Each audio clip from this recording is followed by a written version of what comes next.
right. We have one more talk before we go to the next break. And this gentleman comes from Testlio, which is a company that probably many of you are familiar with. They're doing online app testing, and you can test your apps and so forth. And he's going to talk to us today about, it's something I've encountered as well with my own businesses, what happens when we're all being told, make a product. If you make a product, you can sell it infinitely. But what happens when you've got a service-based service, a service-based company? How do you scale that in a similar fashion? So without much further ado, I'd like to please have a round of applause for Marko Kruustük. Sorry, Marko. Okay. Hi.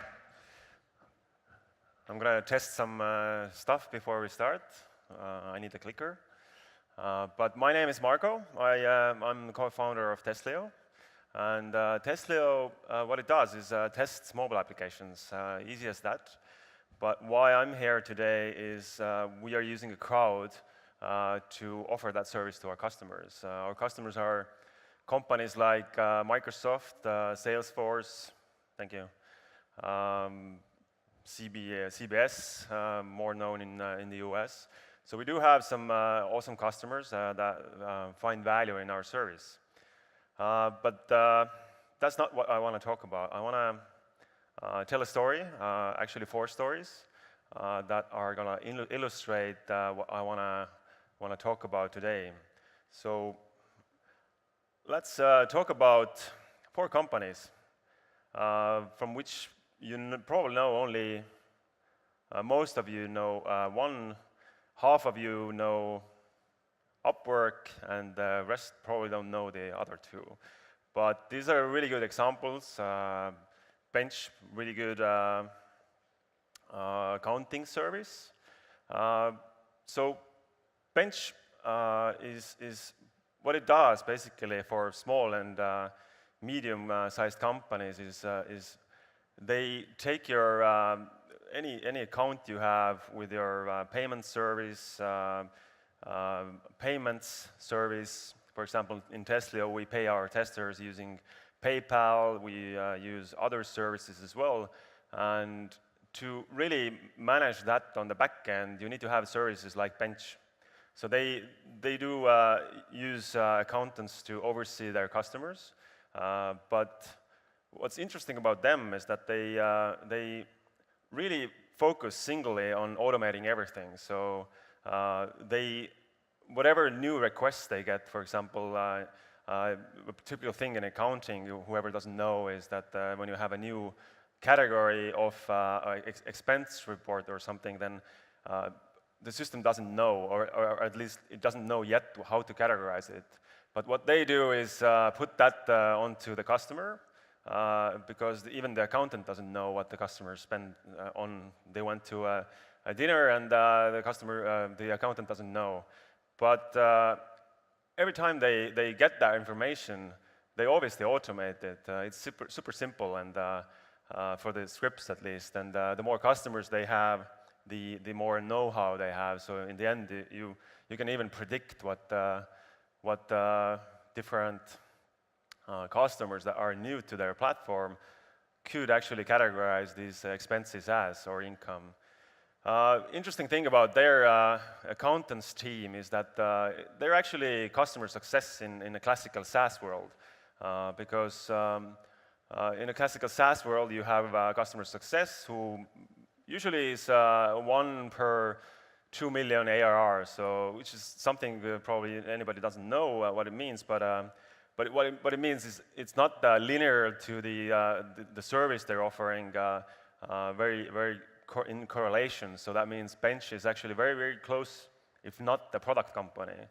But they started out as a service company, figured out all the components to really productize their service.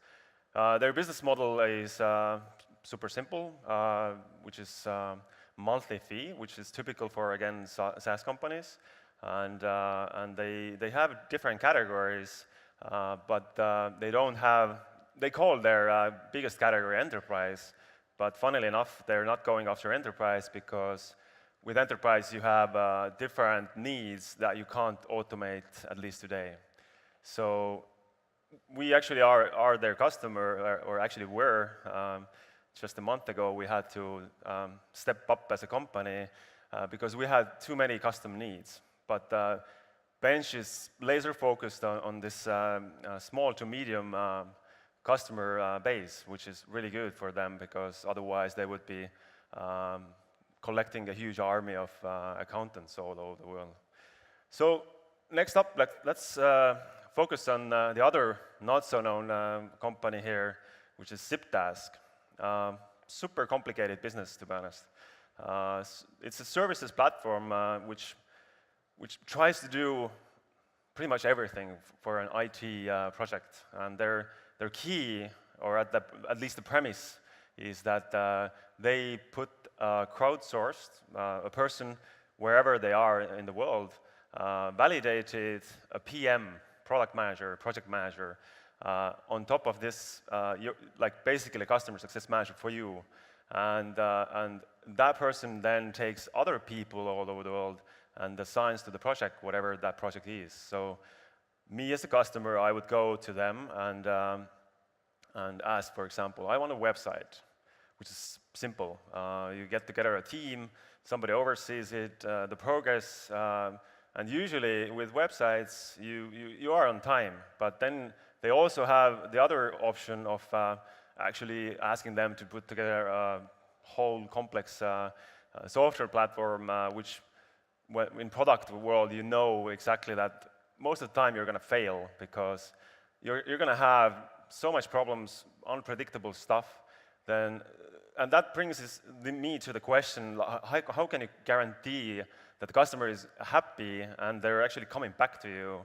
And that's obviously what SipTask is struggling with as well. And I know that they haven't really found their product market fit as well because of this complexity. And they charge, as a business owner myself, it's really hard to charge your customers on a project basis, and it's almost something that you want to avoid completely, but there are companies that are good at it and where it makes sense, but usually you want to have a subscription fee, so the customer joins, is happy with your service, they start increasing the amount on a monthly basis.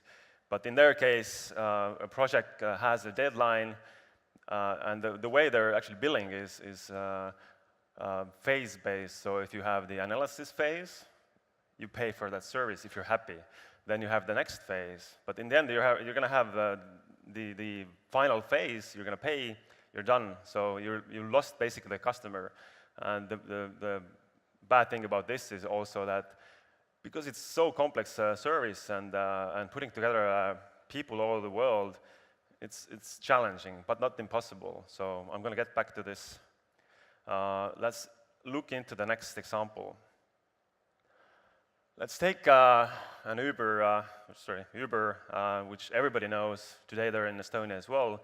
It's a ride-sharing service where they crowdsource their people as well, their drivers, who are happy to actually provide that service because there are so incredible stories where I lived in Austin, Texas for a year, and I always, when they came to that market, at the moment they're actually blocked in Austin, which is usual case for disruptive companies that everybody fights them. But I usually sit in the taxi.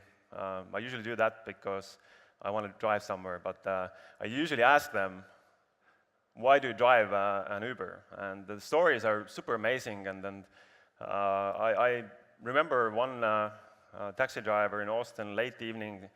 He told that he usually drove trucks all over the US, and he had to be away like 2 weeks at a time, away from his family. And when you hear that story, you understand that what Uber is providing is crowdsourcing at its best.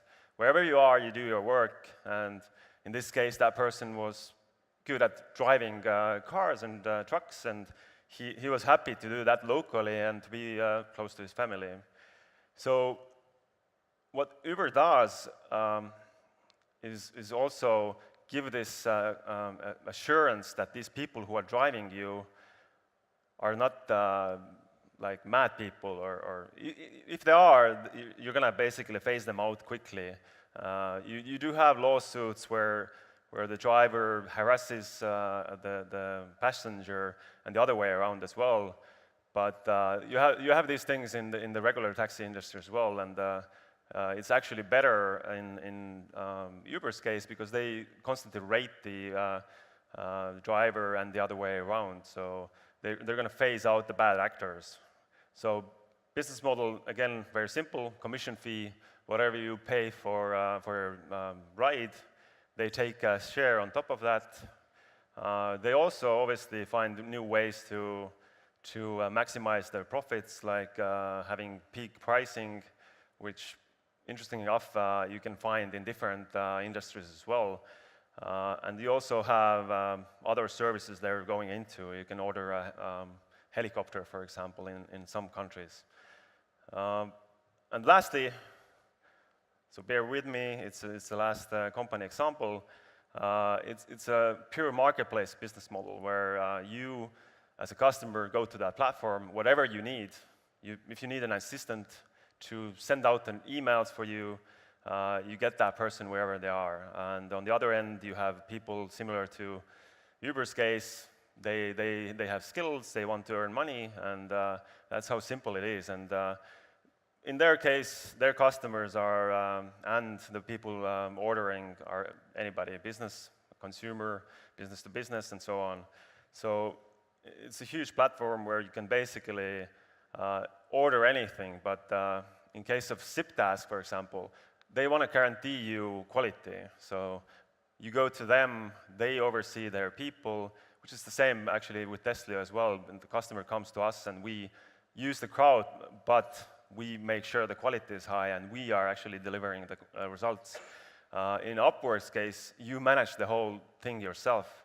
They say, we basically, they do give you tools, ratings, both ways again, like Uber, but in the end of the day, you have to manage that process yourself. For example, when you hire a tester from Upwork, you got to make sure they know all the latest standards, they deliver the results on time, and so on.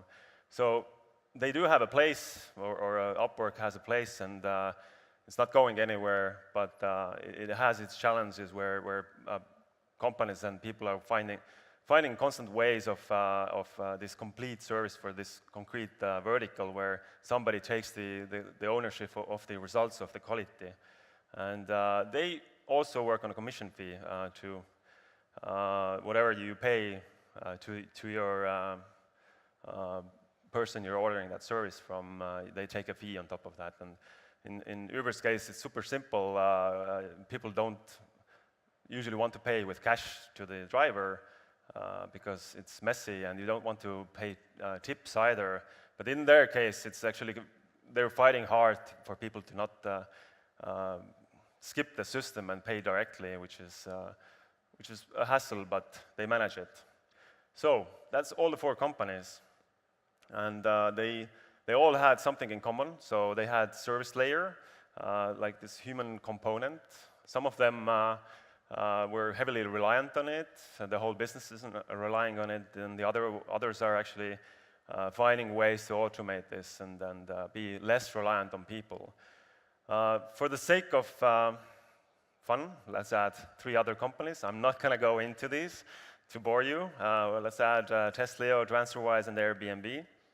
And what everybody, this bunch of group of companies, or actually any other product company as well, has in common is that they usually start out as a very custom, high-end concierge service. So one advice everybody is going to obviously tell you in this conference and everywhere is that initially you got to understand your customer. And it's especially important in services industry, which you want to scale and productize, because you got to see the patterns, you got to understand what the customer wants, and you got to understand also the limits where today you can't basically go if you want to productize it fully, or something you have to actually have people for, and you got to find ways to then set up processes to make sure the quality is high. So they all start from this left side of the chart. Very custom service, very people-to-people. Transferwise, for example, Krista and Taavet actually had this pain themselves. They basically paid money from pocket to pocket.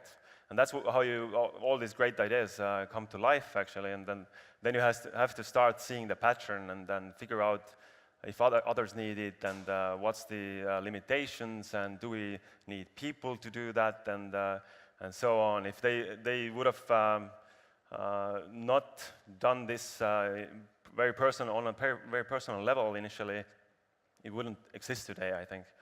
And you also have, sorry, I'm going to take water. You also have, for example, Airbnb. If anybody knows the founding story, it's super interesting, and I advise you to look into it. These guys were actually stumbled on the idea. Like many entrepreneurs, they want to do something. They are trying to find this thing, and what they discovered was that in San Francisco specifically, it was super high cost to rent an apartment, and they wanted to earn some extra income. Put some air beds, air mattresses on the floor, and rent it out. I think for 2 air mattresses they had 80 requests.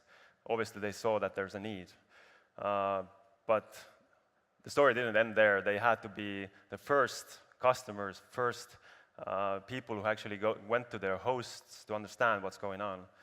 So all these companies have the similar stories, and the route they're taking next is interesting, where some companies, like Bench, they're not going to the crowds way, using the people, but they're actually straight going to the product way. So it's when you take a problem and you look at it, and you don't see a way around the people, then you can use people and focus on that. And what they did is focus on automating everything. So Uber went straight to this mixture of crowd and product. And they started off immediately, the founders built an application and found people to manage the crowd and onboard them, have the cars. They started off still small, black cars, then started expanding to mass market to compete with taxis and so on. You have Transferwise, who went straight into this crowd mixed with product, so peer-to-peer money transfer. But interesting enough, today, product in their case is much bigger, like much, if not 99%, because initially you had peer-to-peer resource problems, you had people who basically took that, compensated whatever they didn't have product-wise. Today they can leverage with their capital, countries and everything, and product is the main thing in their case. With Upwork and SipTask,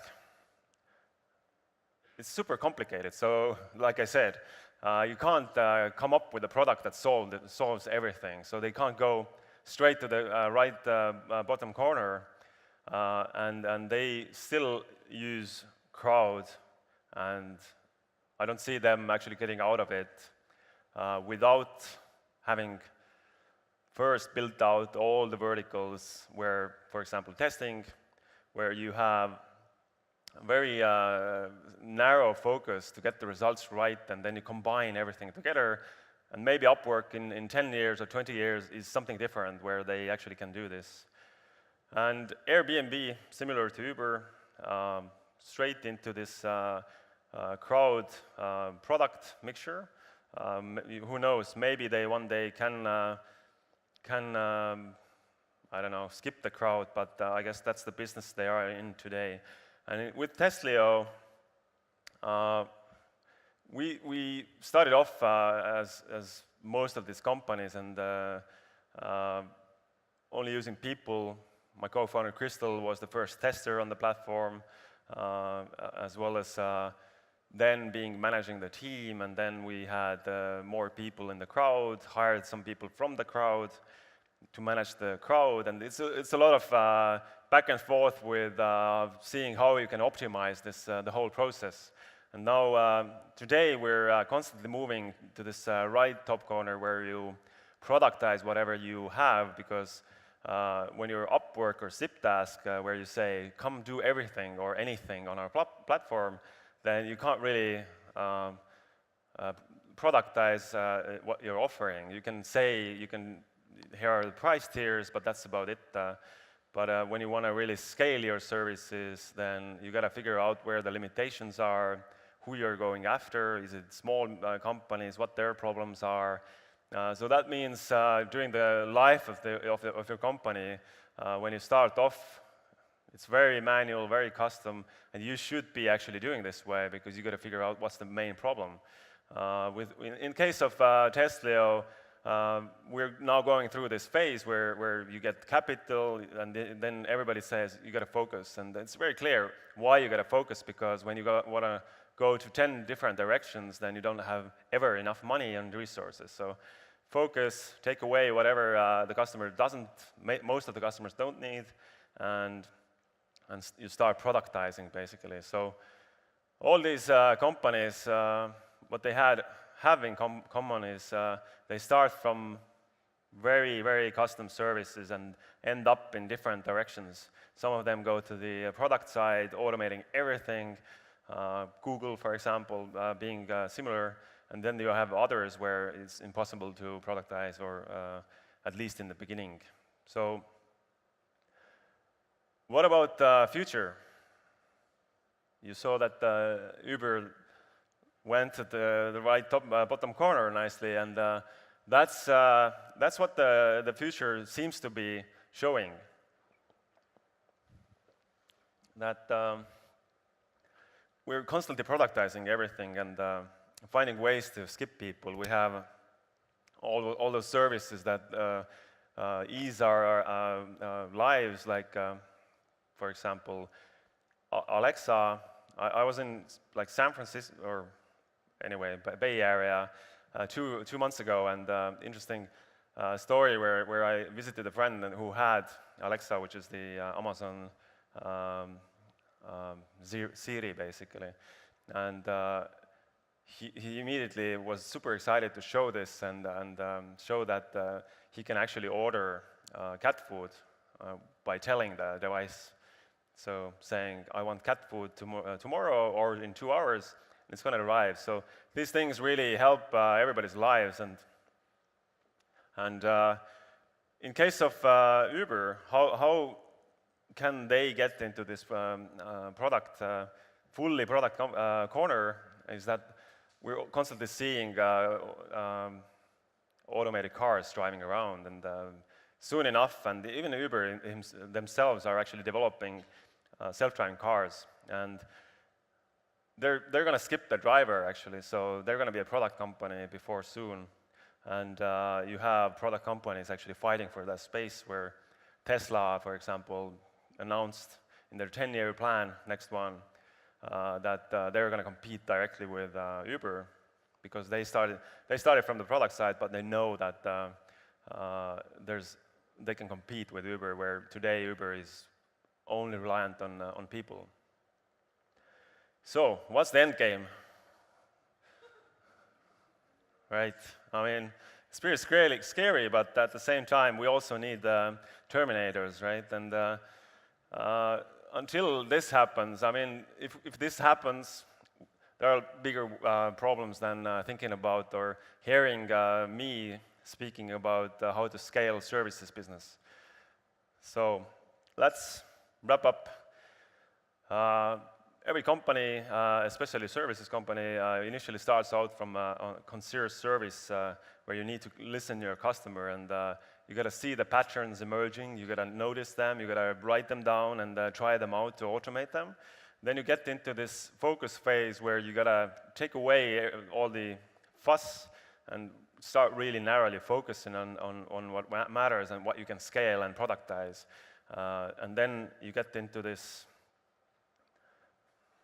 next phase where you can start expanding. Like Uber started off with black cars and started expanding crazily, and that's pretty much it. Thank you. Thank you very much. Thanks, Marko.